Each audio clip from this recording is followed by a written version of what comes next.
Hello viewers, this is Ronald taking you through today's tutorial, and in this video I'm going to share with you the solutions to O-level physics of UNEB 29 paper 1, and particularly we are going to concentrate on questions 46 to 50.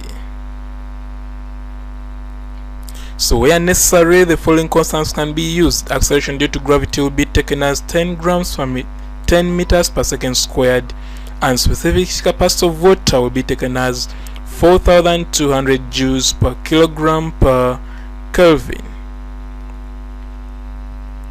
Now these are the value questions I left in the previous video, and I believe by now you have already tried them out, and I believe you are now ready to hear the solutions to these questions so that you can mark yourself and see how you have progressed.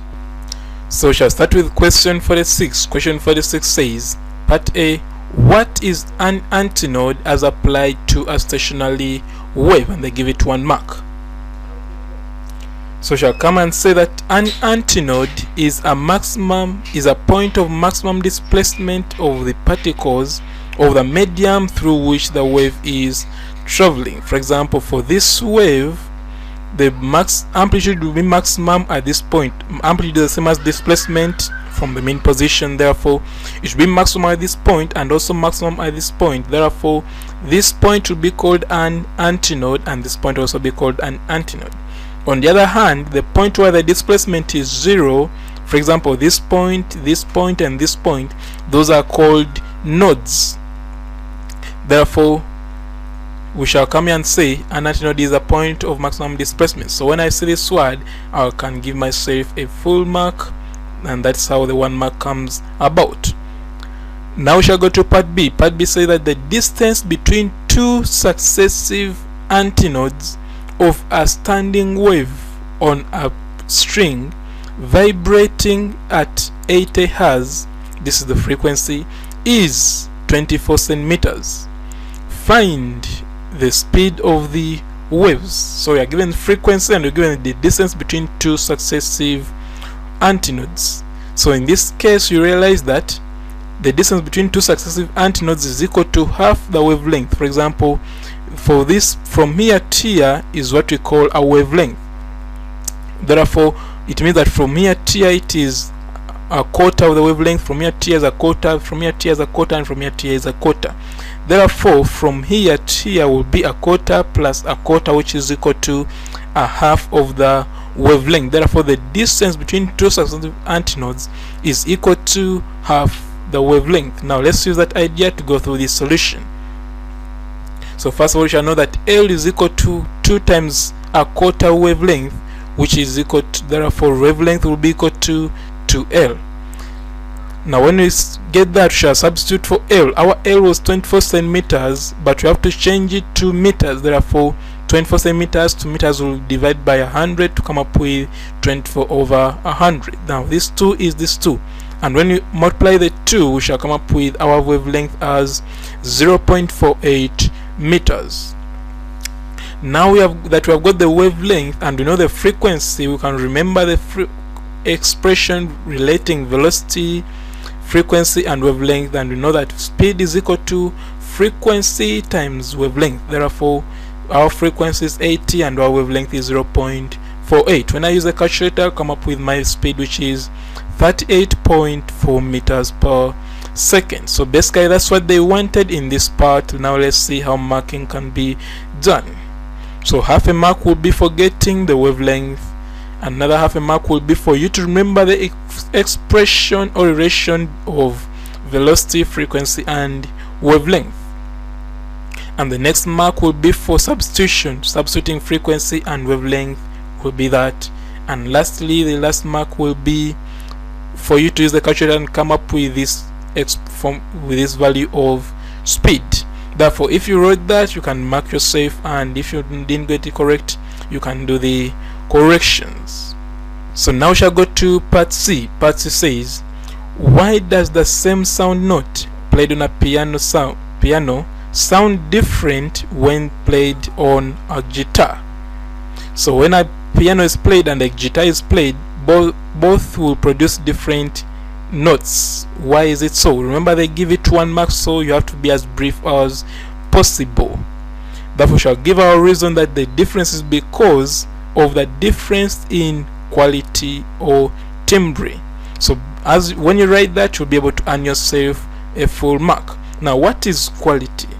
Quality is a characteristic of a note which allows the ear to distinguish sounds which have the same pitch and loudness. But you didn't need the definition, so what we need is this word quality. Difference in quality causes the difference in the sound notes heard. Now let's go to question 47. Question 47, part A, Roman 1 says, what is energy? And they give it 1 mark. So shall simply write, energy is the ability to do work. So as simple and brief as that. Remember, structured questions, you have to be as precise as possible. So if you wrote that, you'll earn yourself a full mark. Now Roman 2 says, state the order of occurrence of energy changes that take place when a torch bulb is switched on, and I give it 1 mark. So the energy changes are as follows. Chemical energy is converted to electrical energy, and the electrical energy is further converted to heat and light energy. So when you write that, that is what they wanted and how our marks are awarded. So the first half a mark would be for you to write that chemical energy is converted to electrical energy, and after that you show that electrical energy is further converted to heat and light energy. So that's how the 1 mark comes about. So part B says that calculate the work done to move a load of 50 newtons through a distance of 60 centimeters. So you have to remember that work done is equal to force times distance. Now our load will act as the force and the distance is 60 centimeters, but remember it has to be expressed in meters, which is the SI unit. Therefore you come and say force is equal to 50 newtons, which is that, and distance is 60 over 100. When I convert 60 centimeters to meters, it will become 60 over 100, and when I use a calculator, I'll come up with my work done as 30 joules. So basically that's what they wanted in this part. Now let's see how marks can be awarded. So the first mark is for you to quote the formula that work is equal to force times distance. Then the next half a mark is for you to substitute, and lastly for you to get this magnitude of 30, you get this half a mark, and also the correct symbol, the correct SI unit will get this another half a mark. So basically that's how the 2 marks come about. So now we shall go to question 48. Question 48 says, part A, what is meant by the terms optical center and pole as applied to optics? So optical center is the center of the lens, whereas pole is the center of a curved mirror. So let's see. Now this is a convex lens, and this point C is what we call the optical center. Similarly, this is a concave lens, and this point C is what we call the optical center. When we come to curved mirrors, this is a converging mirror, and this point P is what we call the pole of this converging mirror. Similarly, this is a diverging mirror, and this point P is what we call the pole of the diverging mirror. So for you to write that optical center is the center of the lens, you'll be able to earn yourself a full mark, and also to write that pole is the center of the curved mirror, for you will be able to earn your full mark. So basically that's how the 2 marks come about. Now shall go to part B. Part B says that a converging lens of focal length 18 centimeters produces a virtual image, not that word virtual image, 3 times the size of the object. Sketch a red diagram to show the position of the object. Now from this, since the virtual image is 3 times the size of the object, it implies that this image is virtual and also magnified. But remember, they told us to sketch, not that word.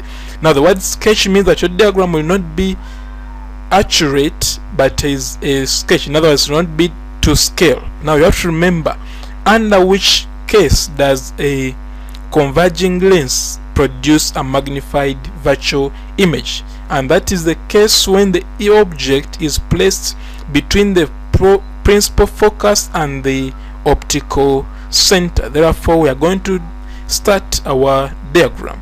First of all, you have to draw this line to mean the principal axis, and this line, vertical line, with these symbols to mean the converging lens. Now C is the optical center and capital F denotes the position of the principal focus. After drawing that, next you have to remember that for the image to be virtual and magnified, the object has to be between the principal focus and the optical center. Therefore, I'll come and put my image between the principal focus and the optical center. Now from there I have to draw any two rays from this object. Now I'll begin with a ray parallel to the principal axis. I have to remember that a ray parallel to the principal axis converges to at the principal focus, is refracted to converge at the principal focus. Therefore, that ray will converge at the principal focus, as you can see here. Next, remember that a ray through the optical center is undeviated. Therefore, when I draw that ray, it will pass through the lens undeviated. But now, since these rays are not intersecting as you go this side, it means that the object must be behind this, the image must be behind this object. Therefore, I'm going to extrapolate, elongate these lines, both this ray and this ray which has been reflected. When I extrapolate them backwards, I realize that they intersect at a certain point. Now that point of intersection is the position of our image. Therefore, I'm going to draw a vertical line to denote the image. But this vertical line is dotted. You should note that the vertical line has to be dotted because it is formed by apparent intersection of light rays. And because it is formed by apparent intersection of light rays, it implies that this image will be virtual. So when you do that, you earn yourself half a mark for this as long as it is dotted. Another half a mark will be this one for the position of the object being between the principal focus and the optical center. Another mark will be for this ray which is refracted to converge at the principal focus, and lastly this other ray which is undeviated. So basically that's how the 4 marks come about in part B. Now we shall go to question 49. Question 49 says, part A, what is meant by uniform acceleration? It is 1 mark, meaning you have to be precise. Therefore we shall come and say uniform acceleration is the constant rate of change of velocity. Now this word constant is very vital when you talk about uniform acceleration. So if they just told you to define acceleration, it means that acceleration will be just rate of change of velocity. But now since there is the word uniform, it means this word constant must be added. So when you write that, you'll be able to earn yourself 1 full mark. Now we shall go to part B. Part B says that explain what a cyclist going round on a curved track should do to keep along the track. So they give it 1 mark, meaning you have to be precise. Therefore we'll come and write that the cyclist should lean inwards towards the center. When you write that, you'll be able to earn yourself a full mark. Now part C says the driver of a vehicle traveling at a velocity of 20 meters per second applies the brakes and comes to rest in 5 seconds. Calculate the distance traveled in this time. So we know the initial velocity and know the time taken, and also know that the final velocity is 0 because they told us that it comes to rest. Now they want you to use that information to calculate the distance traveled in this time. So you can first say that from the first equation of motion, v is equal to u plus at. First say that I can get my acceleration. So my V is 0, my initial velocity is 20, my time is 5, therefore I can get the acceleration, which is A. Therefore when I make A the subject, I'll come up with A as -4 meters per second squared. Negative meaning it is now decelerating. Now that I know acceleration, I can come and use the third equation of motion. Because I know V, I know U, I know A, therefore I can get S. When I substitute, I'll say V is 0, so substitute to get 0 squared. U is 20, substitute to get 20 squared. A is -4, so substitute it to get that, and you remain with only one unknown, which is S. Now when I simplify, I'll come up with 8S being equal to 400, and when I make S the subject, I'll come up with S as 50 meters. So basically that is the distance traveled in this time. Now let's see how marks can be awarded. The first mark will be for you to get the acceleration as negative. Note that word has to be negative. The next mark will be for you to write this equation, which for the third equation, whereby which you are going to use to get the distance traveled. And the next will be to substitute, and lastly to write to get the distance with correct unit. The unit has to be correct for you to get this full half a mark. So basically that's how the two marks could come about. I believe you have marked yourself. So now we shall go to question 50. Question 50 part A says, how is an ammeter different from a voltmeter in terms of resistance? And they give it 1 mark. So we shall come in here and say an ammeter has lower resistance than a voltmeter. In other words, the resistance of an ammeter is very low compared to that of a voltmeter. So basically that's what they wanted, and if you wrote that, give yourself a full mark. Part B Roman 1 says, how can an ammeter be adopted as a voltmeter? And they give it 1 mark, meaning you have to be precise. Therefore you shall come here and say, this is done by connecting a resistor of high resistance. Note this word, high resistance, and in series with the ammeter. So note those words, high resistance and in series with the ammeter. So if you manage to write that, you'll be able to earn yourself a full mark. Now we shall go to Roman 2. Roman 2 says, a milliammeter of full scale deflection of 5 milliamps and resistance 76 ohms is to be converted into an ammeter of full scale deflection of 0.1 amp. Find the size of the resistor to be used. Now for you to convert a milliammeter into an ammeter, you have to put a resistor in parallel to that milliammeter, and that resistor is called a shunt. Now RS is the symbol to denote resistance of the shunt, or shunt resistance, meaning that it's the resistor you have to put.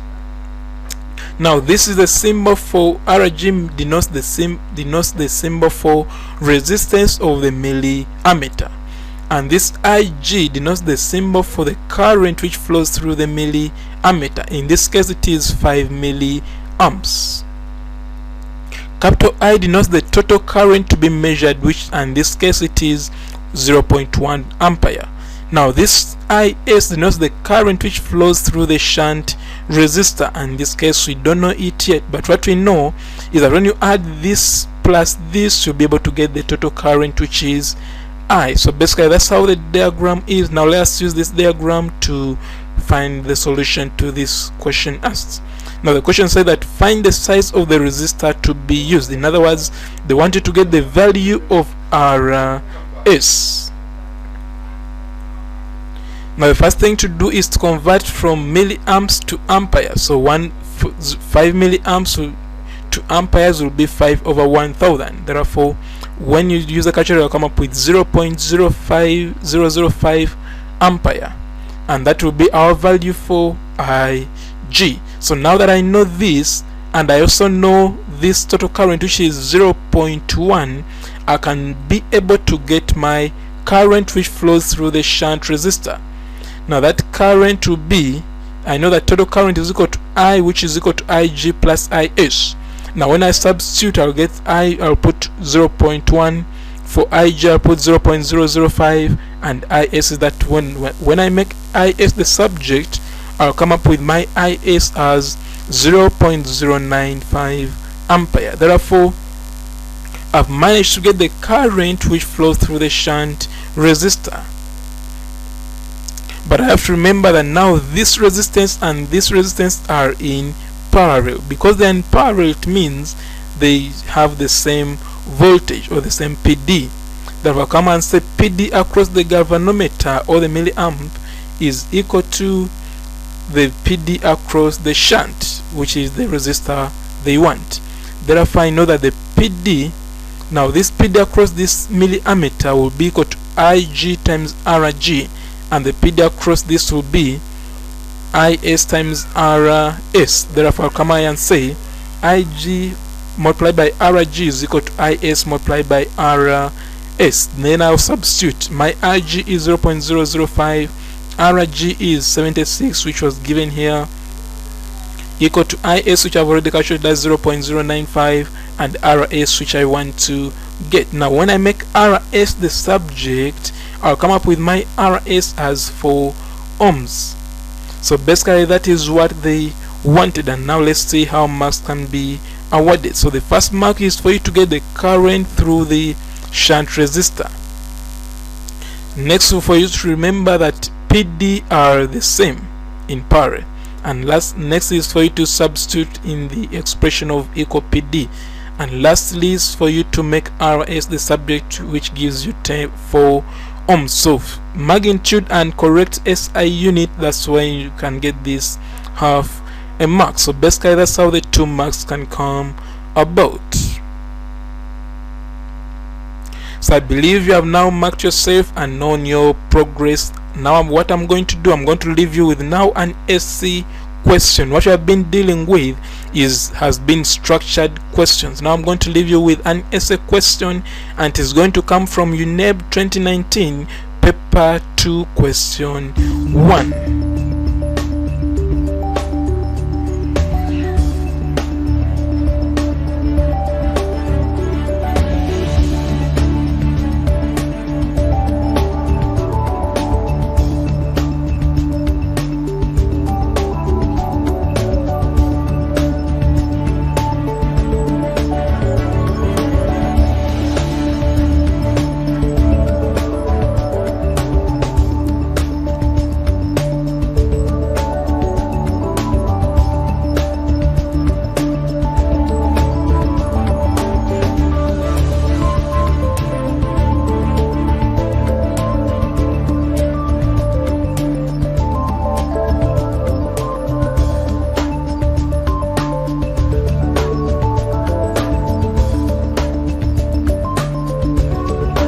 So now that brings us to the end of this tutorial, and I believe you'll try out that question I've left behind, so that in the next video you'll be able to mark yourself, because in that video there will be the solutions to these questions that I've left. Otherwise, thank you for watching, and if you have not yet subscribed, please subscribe by clicking that subscribe button below this video, and you can also share the video to the link of this video to as many students as you can, so that we all benefit as a family.